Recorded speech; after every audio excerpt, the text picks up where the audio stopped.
Welcome to When Black Pearls Cry, a space where healing has a voice and tears are not wasted. I'm your host, Cherrie. I'm a registered nurse psychotherapist, and I have a heart for Black women and a calling for mental wellness. I created this podcast because I know what it's like to hold it all together on the outside, while on the inside I'm unraveling. Here we will peel back the layers of grief and joy and traumas and faith and forgiveness and survival. We will speak what our mothers were told to silence, and we will cry the tears our grandmothers were never allowed to shed. This isn't just storytelling, it's soul tending. Every episode offers real talk, biblical encouragement, mental health tools, moments of laughter, because healing doesn't have to be heavy. So if you're ready to unburden, to be seen, to rewrite the narrative and reclaim your softness without surrendering your strength, this space is yours. You are not alone. And when Black Pearls cry, oh honey, it's when the healing begins.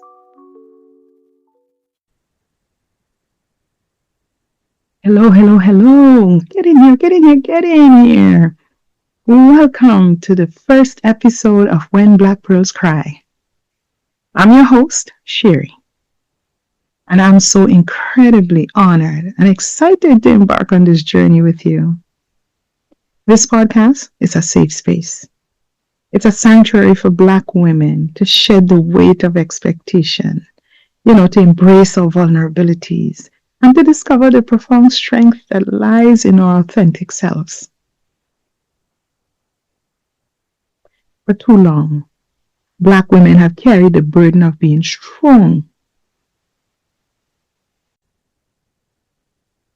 We've been told and taught that to hold it all together, we need to mask our pain. We need to present an impenetrable front to a world that often demands so much from us while offering so little in return. Yes, we were told and taught, to suck it up. Don't let them see us crying because we'd appear weak. So we were taught that. And so we wear a mask and we mask our pain. But what if I told you that true strength isn't about being unbreakable? What if it's about acknowledging every crack, every ache, and still choosing to shine? Today, we're laying the foundation for everything we'll explore in this podcast, and we'll examine the very essence of our namesake, the Black Pearl. When Black Pearls cry, it's a powerful metaphor and one that speaks directly to our experiences as Black women. Let's talk about the literal origin of the black pearl. Most natural black pearls come from a creature called the black-lipped oyster. And that's primarily found in the warm, deep waters of the South Pacific, particularly around Tahiti. Black pearls are incredibly rare, even more so than their white counterparts. And that's why they're exceptionally precious. Now, how does this exquisite gem come about? How is it formed? And it begins with what some might consider an irritant. A tiny foreign object, a grain of sand, or a parasite, or even a piece of shell that makes its way into the oyster. It goes inside, and it's not something the oyster wants, it's an intrusion. But the oyster, in an incredible act of self-preservation and defense, it doesn't expel it, Instead, it begins to encase it. It encases this irritant, secreting layers upon layers of a substance called nacre. Nacre is this beautiful iridescent material made of calcium carbonate and a protein called conchiolin. Layer after layer, year after year, this nacre builds up around the irritant, right? And then it transforms it into a smooth, luminous pearl. Do you imagine? So for black pearls, the specific type of oyster and the organic matter in its mantle tissue contributes to that stunning, deep, and dark pigmentation. So how does this relate to us? I'm glad you asked. How does it relate to us as Black women? Let's break down this powerful metaphor. So think of the irritant that enters the oyster. For us, we can compare those irritants to be, systemic racism, or, that we experience on a daily basis. It could be the subtle yet piercing microaggressions. It could be the historical traumas that, passed down to us through generations, generational weight, generational traumas. It could be the societal pressures to perform perfection. It could be the personal heartbreaks, the betrayals, the exhaustion. It could be all that. These are intrusions we didn't ask for, pains we didn't choose, yet they are undeniably present in our lives. Now consider the oyster's response, the secretion of nacre. This, my dear sisters, is our incredible resilience, and resistance. It's our capacity for adaptation and our self-care practices and the boundaries we learn to set, the safe spaces we create for ourselves, and the communities we build with each other. It's our spiritual practices, our sheer determination to survive and thrive. This is our layer after layer after layer of secreting or nacre. Every layer of nacre is a layer of wisdom gained, a lesson learned, a boundary established, and a moment of healing embraced. It's how we transform the very things that harm us into something beautiful and strong within ourselves. And the darkness, that rich, deep color of the black pearl, it isn't an absence of light, It's a profound, multifaceted presence. It represents the depth of our history, the richness of our culture. It represents the innate power within Black womanhood. It's our unique perspectives and our inherited strength. It's our undeniable magic. And so it's the very essence of who we are, shaped and deepened by our experiences. Finally, think about the time and pressure that the pearl, the oyster, goes through. Pearls don't form overnight, sisters. It takes years of consistent layering. And this speaks to our endurance. It speaks to the continuous effort required, not just for survival, but for healing and thriving. The pressures we face don't break us. They shape us. They refine our character and reveal our inner brilliance. This metaphor, when Black pearls cry, it challenges the very notion of the strong Black woman. And that is a trope that has burdened us for too long. Because we've been told we have to be stoic, we have to absorb every blow, we have to never show weakness. But the pearl's formation teaches us something different.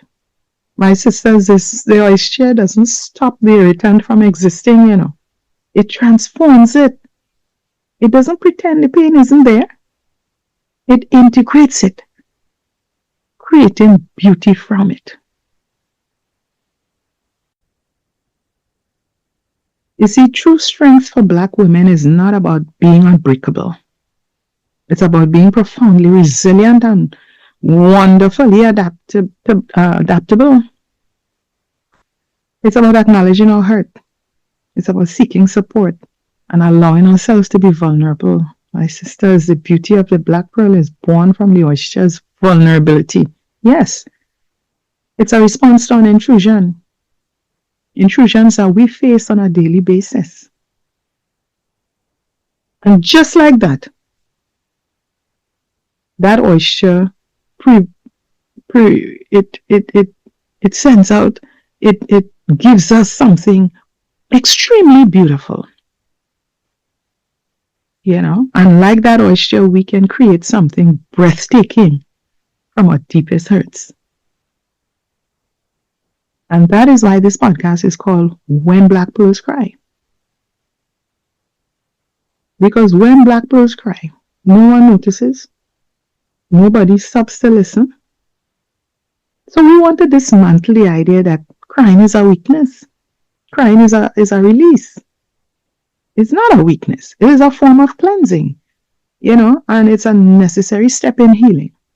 That's the first thing we do. We cry, when we really have that breakdown. Sister, I know, we cry, and that is a sign that we are feeling, that we are processing, that we are human. It's okay to be soft. The world has gotten too used to our strength to recognize our sorrow. They expect us to be strong, but not soft. They expect us to be capable, but not cracked. And they expect us to be spiritual, but never in need of saving ourselves. It's okay to be soft. Yes. It's okay to not always have to have it all together. It's okay to allow your tears to fall and to wash away the burdens and to make space for healing and growth. In this space, we invite you to shed the mask, because we all wear a mask, We pretend as though everything is okay on the outside, but inside we are dying. So it's okay to drop, to shed, peel off the mask, drop the pretense, and simply be ourselves. So in this podcast, we'll explore the trauma, yes, but also the immense joys, the unique challenges, the quiet hurts, the relentless struggles, and the undeniable survival.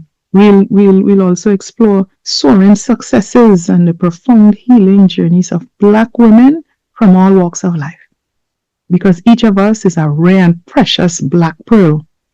We were shaped by our experiences, and yet we are brilliant in our own right.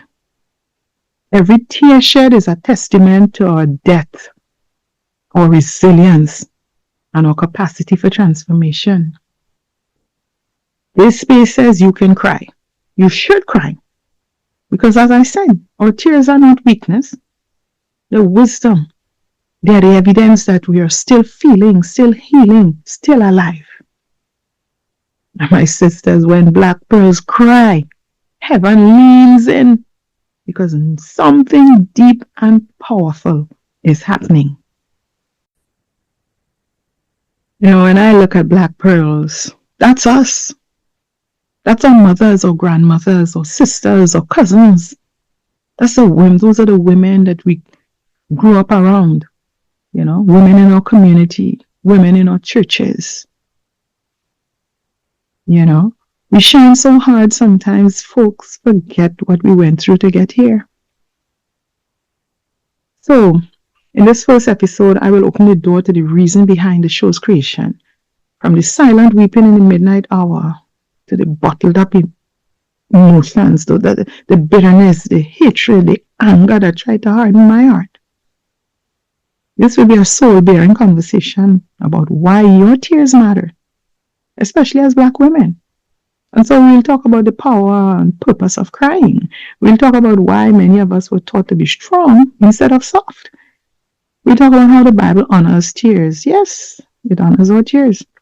And why healing often starts with a single, what I call, holy grail of breakdowns. So this it's not about emotion, it's about liberation. So I invite you to listen, come, cry, cleanse, and rise with us. We are going to look at the profound power of tears as a form of emotional expression and healing. Discover how embracing vulnerability can lead to liberation and self-care, especially for us as Black women who are taught to prioritize strength. Tears are such an interesting thing, aren't they? They say so much when words seem to fail us. I mean, when you think about it, they carry stories that we might not even have the courage to speak, or tears. It's like they hold some emotions that we thought we had buried, emotions that we might not even understand ourselves. And so for a long time, I thought crying was something to be ashamed of. I thought it was something I had to hide, especially those silent tears that come in the dead of night when nobody's around. And for years, I kind of bottled up those feelings. The sadness, the anger, the bitterness, the hatred, and unforgiveness. I never let my children see me cry because I felt that I had to be strong for them. I couldn't let them see me as weak because that was what was passed down to me. I thought I had to be, wear a mask. But I had, let me tell you, holding all of that in was heavy, my sister. That was so, so heavy. You know what struck me one day? Tears aren't a weakness. They're not something to be embarrassed about. They're one of the most honest ways we express what's going on inside us.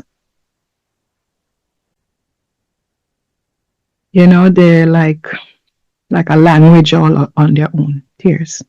A language of emotions that words just can't capture sometimes. And yes, I know some of you might be thinking, because I thought it too. We were raised, many of us, to see crying as something only the weak do. I mean, how many of us heard growing up, stop that crying, toughen up. You gotta be strong. Don't let them see you break. Be strong. Does that sound familiar? Well, here's a question I've asked myself, and I want to ask you too. What if we could shift our view of tears from weakness to strength? What if we saw them as a release, as a source of healing? I mean, what if those tears were kind of liberation rather than something to be ashamed of? There's this beautiful verse in the Bible that says, God collects every single one of our tears and that not one of them is wasted. Isn't that just an incredible thought? That every tear we cry matters. And if they matter that much to God, well, maybe we should start letting them matter to us as well. But the truth is, it's hard. I know. I mean, it's really hard to embrace those tears when we've been taught to our core that strength looks like keeping it all together. And that's something we're going to explore further in this journey. I call it the mommy mentality. When I was growing up, people call their mothers and grandmothers mommy. And that's a term that came down through slavery, or the black woman. And so I call this, trying to hold it all together mentality. I call it the mommy mentality. During slavery, black women were taking care of white families, their children, and doing all the chores in their homes, all the while they're expected to be strong regardless of what they were going through. And we know what they were going through, the slavery, the hurts, the abuse, physical and verbal. The pain of separation from their spouses and their children and family members. They were beaten, they were raped, and they didn't have a voice.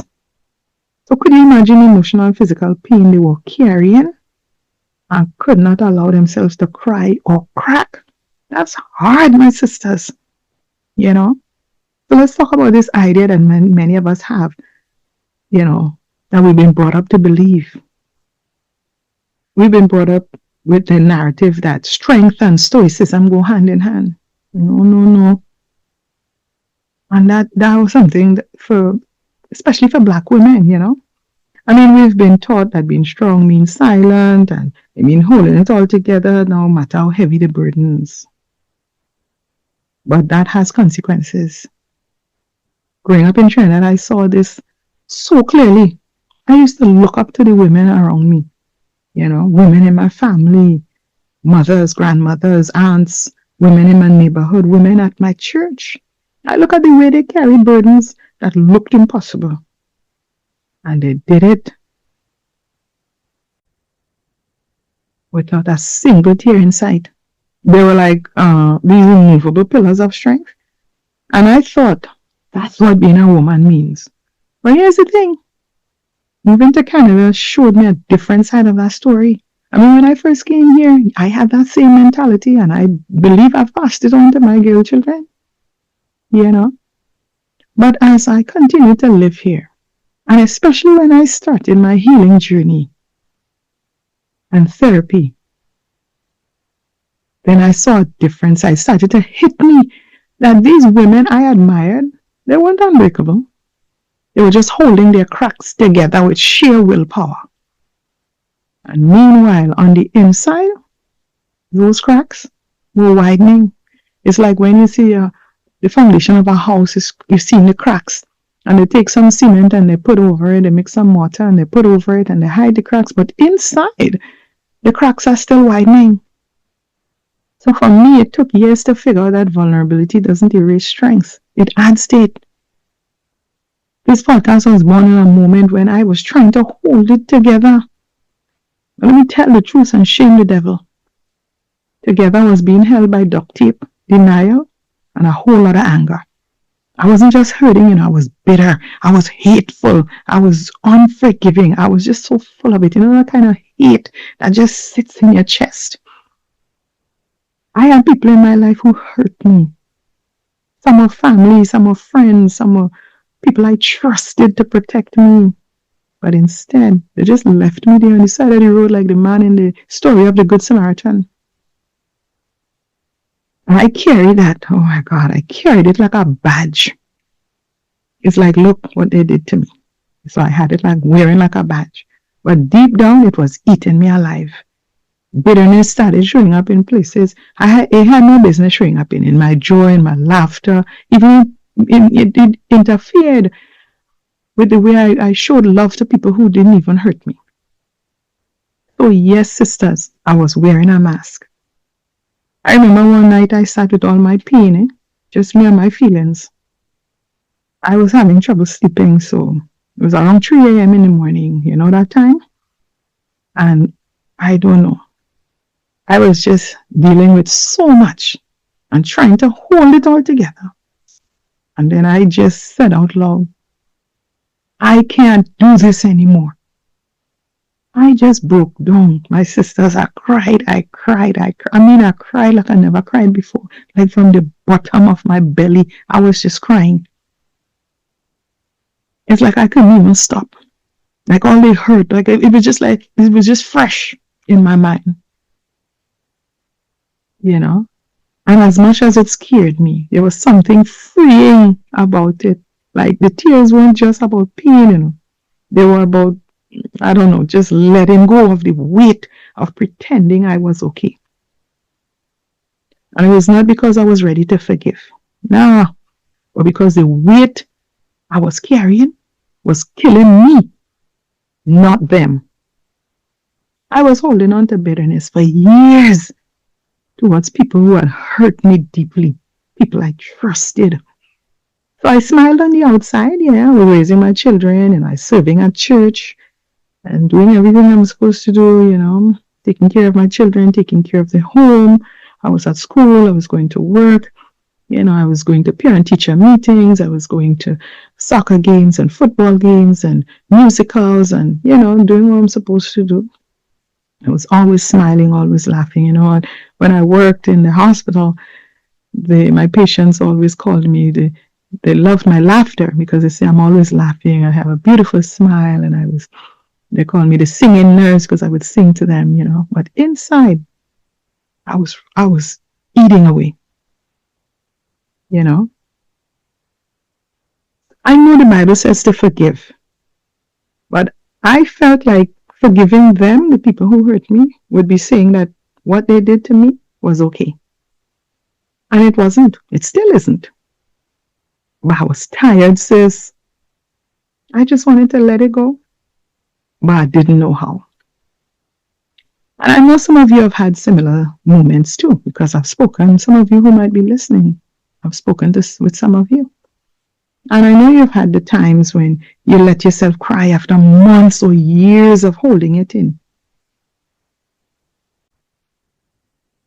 And suddenly you felt like something shift, almost like the tears washed away a part of that pain. So you cried, you had this pain you'd been carrying and you just cried and allowed the tears to wash it away. Isn't that something?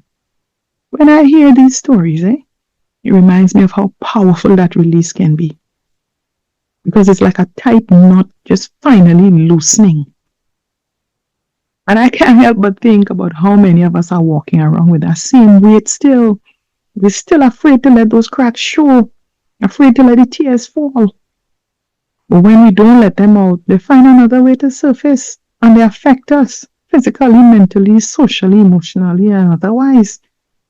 So through our health, our relationships, and our mental being is affected.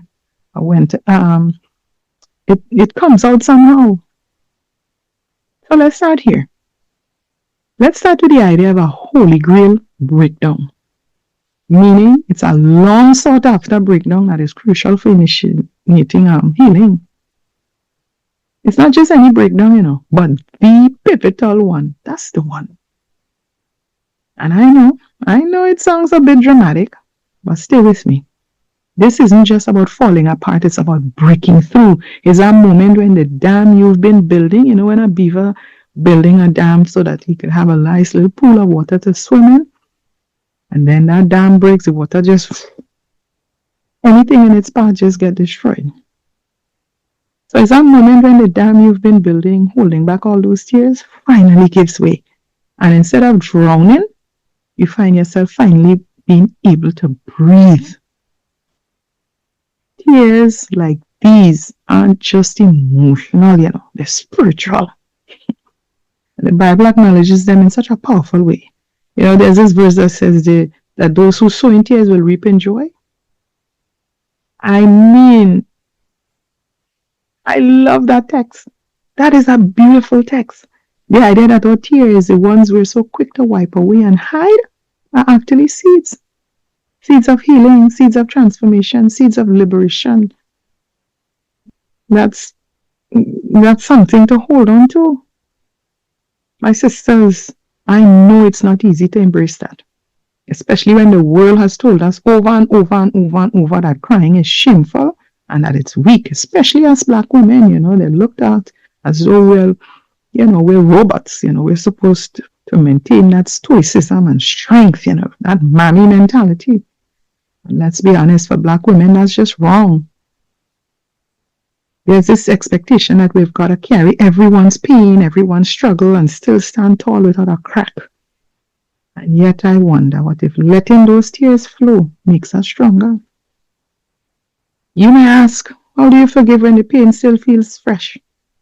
But let me say this loud and clear. Forgiveness doesn't mean that what they did was okay. It means you're finally choosing peace over poison. The Bible doesn't call us to forget. It calls us to release. So Ephesians 4:31 and 32 says, let all bitterness and wrath and anger be put away from you, and instead be kind and compassionate to one another, forgiving one another just as Christ has forgiven us. See, it starts with letting go. Not because the other person earned it, but because we were forgiven first. See, God forgives us. We do so much wrong, and we hurt God's heart, but yet He forgives us. He says, I'll remove your iniquities from you as far as the east is from the west, and I'll remember them no more. I'll cast them into the depths of the sea.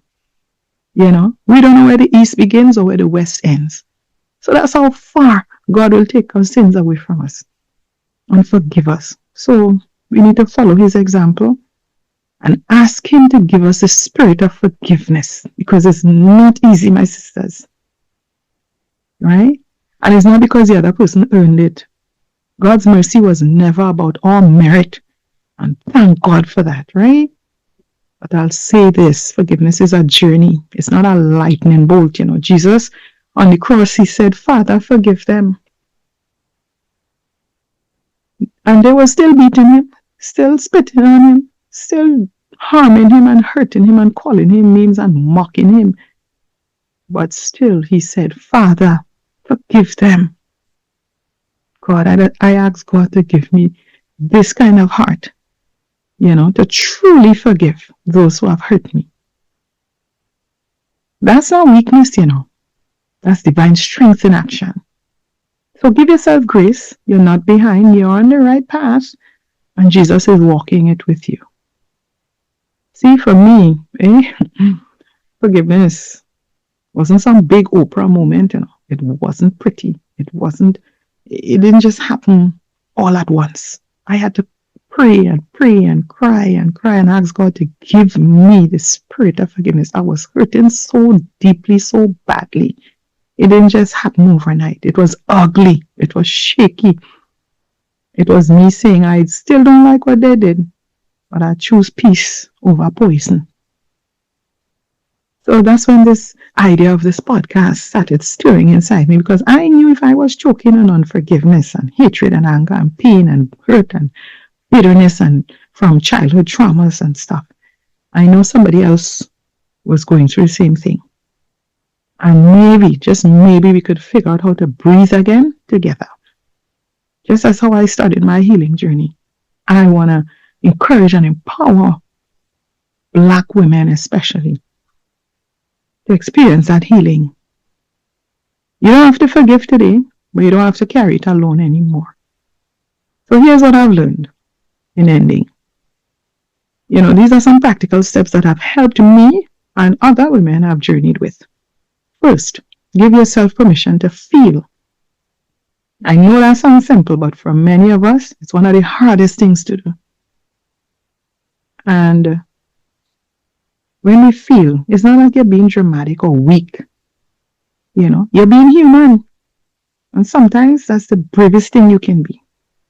Secondly, find spaces where it's safe to let those emotions out. So it could be alone in your room. It could be, you're walking on the trail. It could be driving in your car. You go down by the lake. Some safe space. It could be just, bawling your eyes out to God in prayer. It could be talking to a trusted friend. Or it could be, maybe a therapist. But find that safe space. The important thing is to create that room for your heart to speak. And so those tears can come out. Those tears, that words, let the tears say what the words can't. Now I'll put in a little disclaimer here. This podcast is for educational purposes only and is not a replacement for therapy. We suggest you seek out the help of a trained professional, in regards to your specific situation, right? Thirdly, remember that healing isn't linear.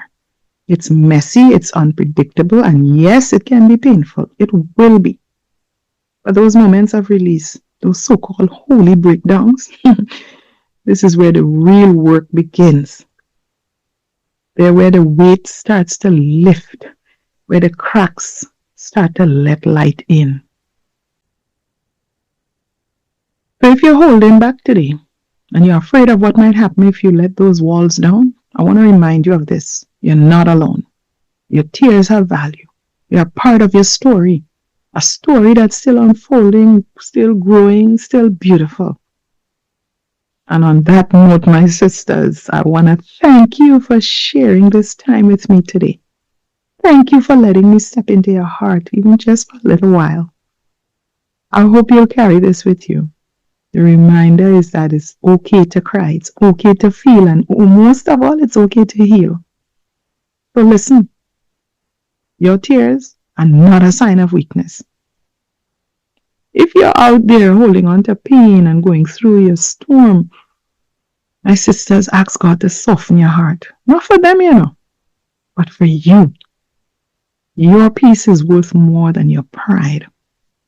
You're not weak for feeling it. You're not wrong for struggling. But sis, you're strong enough to begin again. You see, when Black pearls cry, the world ought to listen. Next week, we'll be talking about that thing we all carry but don't always name. That's the generational weight and the generational traumas. We talk about how we pass it on, how we got it, how to lay it down, and how we heal without losing who we are. So let's keep praying, let's keep talking, let's keep walking this path together. And if you got a story, a question, or a confession, a comment, or some encouraging word for your sisters, feel free to comment. Feel free to share. Because somebody else is waiting to be set free by your truth and your testimony. So subscribe, share, and remember you're not alone. You're not too much, and you're never too late to shine. I just want to have a little prayer before we leave, Dear Lord, thank you for the space to be real, to be raw, and to be reminded that we are never alone. So for every tear that fell today, gather it like rain and turn it into healing, Lord. every heavy heart be the strength we didn't know we needed. Oh my God, help us to forgive even when it's hard to forget. Help us to release when we were never what we were never meant to carry. Help us to find rest in knowing that you are near. You see it all, and you still call us beloved. Oh God, remind us that joy is still ours. Peace is still promised. We are still becoming who you created us to be. Please, Lord, cover every listener under the sound of my voice. May they rise with hope, walk with grace, and sleep with peace. In Jesus' mighty name, amen. Now, go put on something cozy. Drink some water, drink some tea. Give yourself grace. And tune in next Thursday, same time, same place. Until that time, take care of your lovely selves. I love you all, and God bless.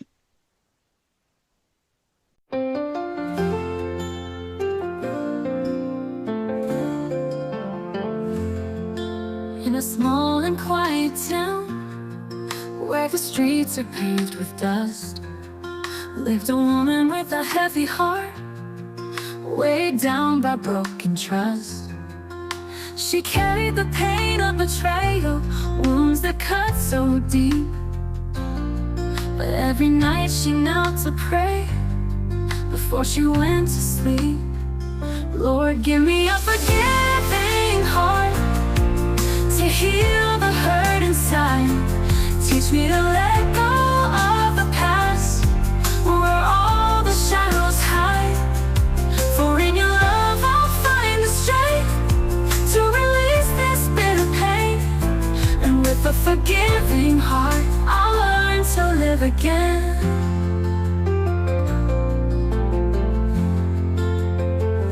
One day she saw the one who wronged her, standing all alone. With tears in his eyes he whispered, I've reaped what I have sown. She felt the anger rise within, but then she heard a voice. It was the Lord reminding her of love's greatest choice. Lord, give me a forgiving heart to heal the hurt inside. Teach me to let go of the past, where all the shadows hide.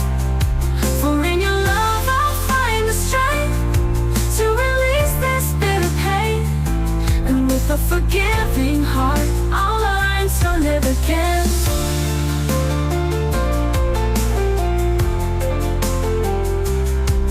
Forgiveness isn't easy, and the wounds may still remain. But holding on to anger only deepens all the pain. So she took a step toward mercy, with grace upon her lips. And in that moment she felt the chains begin to slip. Lord, give me a forgiving heart to heal the hurt inside. Teach me to let go of the past, where all the shadows hide. For in your love I'll find the strength to release this bitter pain.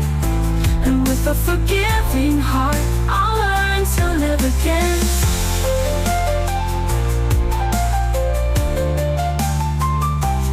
Now she walks with freedom, no more burdened by the past.